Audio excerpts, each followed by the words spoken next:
I never thought I'd notice the way a woman ties her scarf. Not really notice. But there she was, in the corner of the bookstore where the afternoon light slanted through dusty windows, twisting the end of a burgundy scarf around her neck with that precise, almost absent-minded attention to detail. I must have stared longer than a stranger should. I was shelving returned books, trying to keep my hands busy so I wouldn't fidget like an idiot. She was older, mid-40s, maybe, but the kind of older that made you forget age existed, the way confidence lines a person from the inside out. Her hair was streaked with silver in a way that looked deliberate, like she'd chosen to let it shine rather than hide it.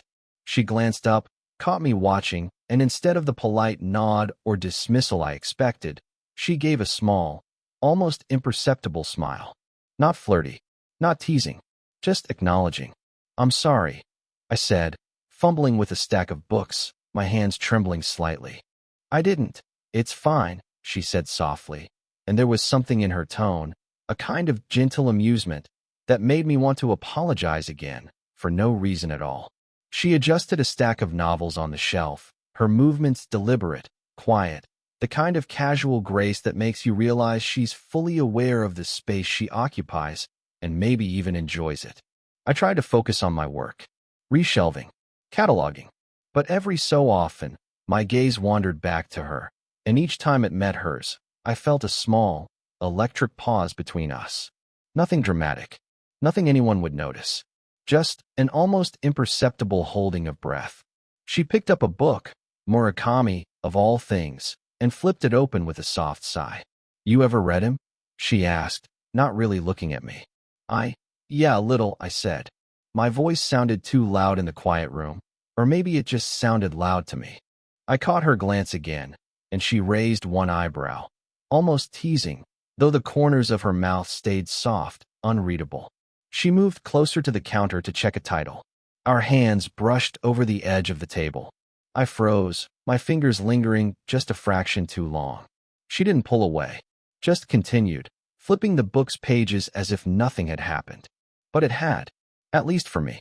There was a pause, a tiny, stretched-out silence, where I wanted to say something, anything, but I didn't. And maybe she didn't expect me to. She smiled again, this time just a flicker, before looking down at her book, absorbed. I walked to the back to restock some shelves, heart thumping like an alarm I couldn't shut off. I kept catching myself glancing back at her, half expecting the universe to snap and reveal some reason this moment was impossible.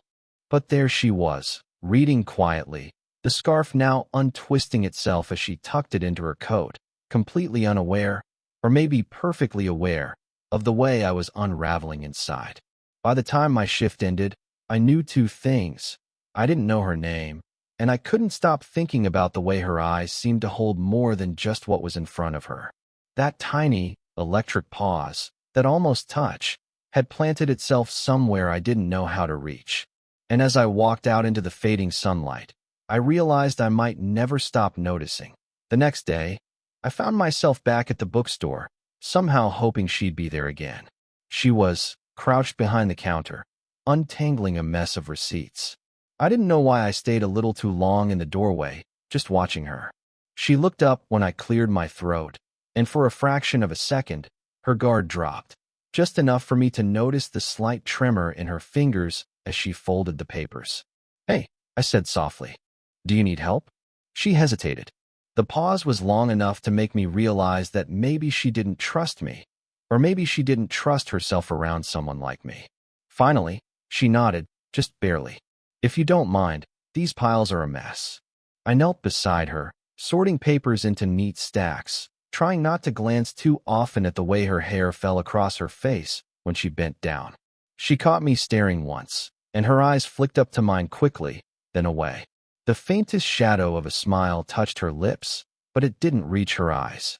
There was something tired about her today, something fragile, like a quiet weight she carried that she didn't talk about. I noticed the small crease between her brows, the way her hands hesitated before picking up a receipt, the way her laugh, when she muttered a sarcastic comment under her breath about the shop's inventory, was softer than it should have been. "I didn't mean to snap," she said suddenly, a little too quickly. Her voice cracked just enough for me to hear the exhaustion beneath it. She pulled a stray strand of hair behind her ear, avoiding my gaze. "It's fine," I said, and I meant it. But I didn't want to say too much. I wanted her to feel safe, even if just in that small, quiet corner of the store. We worked in silence for a while, just the shuffle of papers and the low hum of the heater filling the space between us. I found myself noting the small, intimate details, the slight calluses on her hands from years of work, the faint scent of lavender she wore, the careful way she arranged each pile. It was mesmerizing, and I felt painfully aware that I wanted to see every little thing, even if she'd never let me. When we finally straightened the last pile, she leaned back against the counter and let out a soft sigh. Her shoulders slumped, and for a brief instant, she looked entirely human, vulnerable, the walls she usually held so tightly slipping just enough for me to see. I reached for a book she had left behind on the counter, brushing my fingers against hers for a heartbeat. She didn't move away. She didn't pull back. Instead, she caught my hand with hers, just for a second, and then let go, her lips parting slightly as if she might say something, but didn't. I stood there, holding the book, feeling that small spark linger, a quiet, forbidden energy between us that wasn't spoken, couldn't be named, and yet pressed into every corner of the room. And then she looked up at me, eyes steady, unreadable, and I realized I was going to carry this. Her laugh, her tired hands, the way she let me close without asking, inside me far longer than I should. It was late. The bookstore had emptied hours ago, the storm outside drumming against the windows like it was trying to shake something loose from the walls. She was perched on a stool behind the counter, absently sipping lukewarm coffee, while I tried to straighten the last of the returned books. The rain made the shop feel smaller, more intimate, though we were both pretending it wasn't. "You're still here?" she asked without looking up, voice low, almost a challenge. "I lost track of time," I said, though I wasn't sure if I was talking about the books or her. There was a pause, the kind that stretches long enough for your chest to ache. I noticed the way her fingers drummed lightly on the counter, a rhythm that made me want to ask her to stop, or to keep going. Her eyes flicked up to meet mine for a second, and something unspoken passed between us. A glance heavy with things neither of us was willing to name. I reached for a stack of books near her, and our hands brushed. Just a touch, accidental, or maybe not. She didn't pull away immediately, and I felt a surge I didn't quite know how to handle. I looked down, forcing myself to focus on the titles, my throat tight. "You don't have to stay," she said softly, her eyes returning to the rain-streaked window. There was a weariness there I couldn't read, like she was used to carrying everything herself. I wanted to tell her I didn't want to leave, but I didn't. Then her phone buzzed. She glanced at it quickly, and her face shifted, a flicker of tension, a trace of something complicated. I didn't see the name, just the way her grip tightened on the cup. A friend? An ex? I wasn't supposed to care, but I did. I swallowed, keeping my distance, though every instinct screamed to move closer, to ask her if she was okay. "Sorry," she murmured, setting the cup down. "It's nothing." But the way her fingers lingered on the counter, trembling slightly, told me otherwise. I wanted to say, "I'll listen," but the words wouldn't come out. I was too aware of the storm outside, of the rules we weren't supposed to cross, of the years between us and the things she hadn't said. The rain slowed, leaving streaks on the glass, the world outside a blur of gray. I took a step closer, careful, hesitant, my hands itching to do something, anything, to bridge the distance. She looked up, catching me mid-step, and her eyes widened just slightly, like she realized we were too close. "Maybe we should call it a night," she said finally, voice steady, but her lips twitched, betraying a tension I could feel in my own chest. I nodded, pretending to reach for the light switch, though my eyes stayed on hers. We both lingered in that fragile, electric space for a heartbeat too long. My fingers itched to brush a strand of hair from her face, to close the tiny gap between us, but I stopped. Just barely. And then she turned, walking toward the back, the faint sway of her coat catching the dim light. I stayed frozen by the counter, hand halfway to my mouth, staring at the space she'd left. My chest ached with words I wouldn't say, with a movement I couldn't make. Yet somehow, the near touch, the near confession, the almost things that hung between us, made the quiet in the room feel louder than any storm outside. I didn't mean to stay so late again, but the hours slipped past me, quiet and unremarkable, until the shop felt suspended in a bubble of shadow and soft lamplight. She was leaning against the counter, arms folded, eyes fixed somewhere beyond the window. I tried to catch her gaze, but she kept it just out of reach, like a secret she wasn't ready to share. I started, my voice rough, unpracticed. I don't know why I keep showing up. She didn't answer, just blinked slowly, as if the question itself was dangerous. Her fingers traced invisible patterns along the edge of the counter, and I realized I'd been watching them the whole time, memorizing their movements without meaning to. I can't stop thinking, I admitted, words spilling before I could stop them. About you. About, I stopped. About what? The way you move, the way you talk, the way you look at me like you don't trust me to exist in the same room? I didn't say any of it. She finally looked at me, long and steady. Her eyes weren't soft. They were careful, measuring, and yet there was something raw underneath. Something like recognition. Do you even know what you're doing here? Her voice was quiet, but each word struck heavier than I expected. I shrugged, unable to answer. I wanted to say it was nothing, that it was just curiosity. But it wasn't nothing.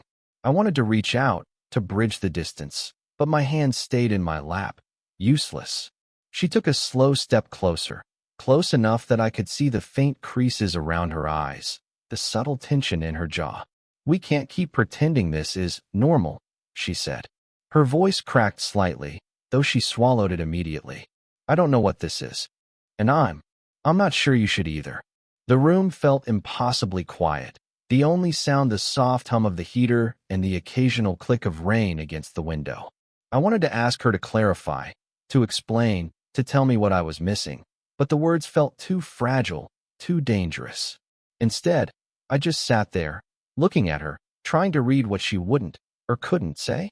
I'm tired, she whispered finally, almost to herself, though I heard it. Not physically tired. Tired of this, whatever it was. Tired of me. Or maybe tired of the parts of herself she couldn't let me see. I swallowed, because I knew she was right.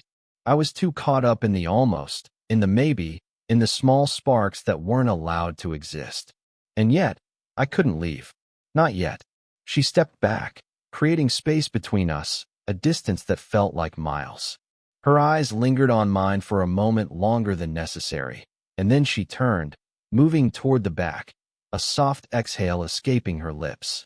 I wanted to call after her, to beg her to stay, but all I could manage was a whisper, so quiet it might have been nothing. Don't go. She didn't answer, and that silence, heavier than any touch, hung in the room long after she disappeared from sight.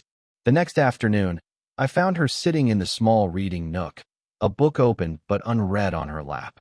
Her eyes were distant, fixed on the light filtering through the window.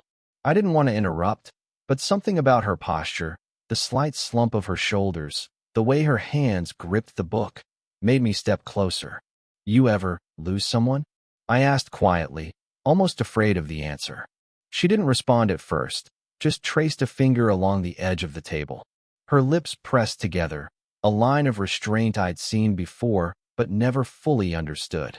Yes, she said finally, voice soft, almost like admitting it aloud made it real again. More than one, actually. People leave. People change. And some just disappear in ways you can't explain. I swallowed hard, unsure if I was supposed to nod or stay silent. I remembered the old photo I'd seen tucked behind the counter last week, of a younger version of her with someone smiling that wasn't me. A memory, a fragment. The edges of it cut deeper than I expected. I think about him sometimes, she continued, eyes flicking to mine for the briefest second. Not enough to hurt, but enough to remind me that nothing's permanent, that even what feels solid can crumble. I felt a lump rise in my throat. I wanted to say something comforting, something that could fix the weight she carried, but I didn't. Instead, I remembered my own mother's advice. Sometimes just being present is enough. I reached across the table, brushing my fingers against hers. She didn't pull away immediately, just let the touch linger, delicate and fleeting, before drawing her hand back like it had burned her. "I lost someone once," I said quietly, barely more than a whisper. "Someone I shouldn't have let go. And I see a little of that in you. The way you guard yourself. The way you hide things you don't want anyone to find." Her eyes widened, not in shock, but in that slow, heavy way that makes you realize you've unsettled something fragile. She looked down at the book, then back at me, lips slightly parted, searching, maybe for reassurance or maybe for permission to be vulnerable. "You remind me of him," she said after a long pause. Her voice trembled slightly, as though speaking it aloud took energy she hadn't had in years. Not in the obvious way, just the quiet parts, the pauses, the way you notice things no one else does. It's unsettling and comforting at the same time. I couldn't speak. I just sat there, letting the storm of her words sink into me, reshaping the space between us. The bookstore felt smaller, closer, like the world outside had folded in and left just us, fragile and human, with our old wounds brushing against each other. She leaned back, exhaling slowly, eyes dropping to her hands. There was a softness there I hadn't seen before, a crack in the armor she carried so well. And for the first time, I thought maybe, just maybe, we could be more than the quiet observers of each other's lives. Then she looked up at me, a faint, unreadable smile tugging at the corner of her lips, and whispered almost too quietly to hear, "Be careful. You're dangerous." And I realized I already had been. It was raining again, though lighter this time, the kind of drizzle that blurs the edges of the world and softens sounds. She was at the counter, cataloging new arrivals, and I found myself drawn to the quiet rhythm of her movements. No words were needed. There never were, not truly. I carried a stack of books over, setting them down with a soft thump. She looked up, caught my eyes, and for a moment the room shrank to just the space between us. I could feel it, the gentle weight of everything unsaid, the tension of months pressing down, and yet something in that space felt like recognition, like acknowledgement without explanation. "You're still here," she said softly, almost teasing, though her voice held an edge I hadn't heard before. "I told you," I said, forcing a lightness I didn't feel. "I like being here." The words felt inadequate, but true enough. She sighed, stretching her hands above her head, and I noticed the faint tremor, the weariness that had been there from the beginning. And then, as if finally conceding to the inevitability of it, she set her hands down and let them hover near mine. Not touching, but close enough to feel the warmth in the space between. We worked in silence, the quiet punctuated only by the shuffle of pages and the occasional tap of a pen. I watched her, memorizing the subtle details, the tilt of her head, the way her lips pressed together when she thought too long, the way her shoulders softened whenever I handed her a book. I realized that everything I'd felt, the longing, the restraint, the almost pain of being near her without crossing the line, had led to this. To this shared understanding that neither of us needed to name it aloud to know it was there. Finally, I set down a book and let my fingers brush hers, deliberate, slow. She didn't pull away. She let me linger, as if testing the boundary, and I felt the weight of months of stolen glances and quiet tension settle into something warm, inevitable. She gave a small exhale, leaning just slightly toward me, enough that our foreheads nearly touched. "You always notice," she murmured, more to herself than to me. I didn't answer, just held the space, letting her words settle between us. We stayed like that for a while, just existing together, the quiet surrounding us like a shield. No grand confessions, no promises that would strain under the weight of reality, just recognition, just being. When she finally leaned back, her hand lingered in mine, light but insistent. I didn't let go, and I think she knew then that neither of us had to force anything. We had reached that point naturally, painfully, and completely. Outside, the rain had slowed to almost nothing. Inside, the shop felt warmer, calmer, full of small, intimate truths that didn't need to be spoken. And as I sat beside her, hand in hand, letting the silence stretch comfortably between us, I realized that this quiet, fragile, earned closeness was more than enough. No declarations, no fireworks, just the gentle collapse into something neither of us could fight anymore. And for the first time in months, I felt entirely at peace. It's been weeks since that evening in the bookstore, the one where the rain seemed to wash away everything unnecessary, leaving just the two of us and the quiet space between. I think about it often, not with longing or ache, but with a kind of calm I didn't know I could feel. She's changed me in ways I didn't expect, not just because of the way she notices things or the small kindnesses that felt monumental when I least deserved them, but because she taught me how to hold space for someone else without rushing it. I've learned that love isn't always about declarations or grand gestures. It's about presence, attention, and the courage to be vulnerable even when it scares you. And her, I think she's changed too. I see it in the way she lets herself laugh more freely, how her shoulders relax when she's with me, how she no longer flinches when my hand brushes hers. She hasn't lost her strength or her boundaries, but she's learned that letting someone in doesn't make you weak, it makes you human. We still exist in that slow rhythm, where silence can speak louder than words, where a touch can carry more meaning than any sentence. We are careful, imperfect, and painfully aware of the world outside the walls of that little bookstore, yet somehow that makes what we share more profound. We've learned to navigate the quiet spaces between us, to accept the tension, the uncertainty, and the inevitability of it all. I catch myself smiling at memories that used to make my chest tighten, her hand brushing mine by accident, the way she would pause mid-sentence and look at me like I'd stepped into the center of her thoughts without warning, the tiny almost confessions neither of us said aloud. Those moments are not gone. They linger, tucked into the corners of ordinary days, a quiet reminder that some connections don't need labels to exist. And that's what makes it beautiful. Not perfection, not certainty, not the idealized version of love that stories try to sell. Just presence, just being, just knowing that someone is there, fully, and that you are fully there too. I glance across the counter, where she's arranging a stack of books, hair falling in soft waves across her face, and I feel a familiar pull, not of desire, exactly, but of belonging, of recognition, of home. This story isn't about a whirlwind romance or a dramatic declaration. It's about the quiet collapse into something real, something earned, something that lingers long after the lights are turned off and the shop is empty. And in that quiet, I think we've both learned that love doesn't always roar. It sometimes just breathes. If this story made you feel something, let me know in the comments.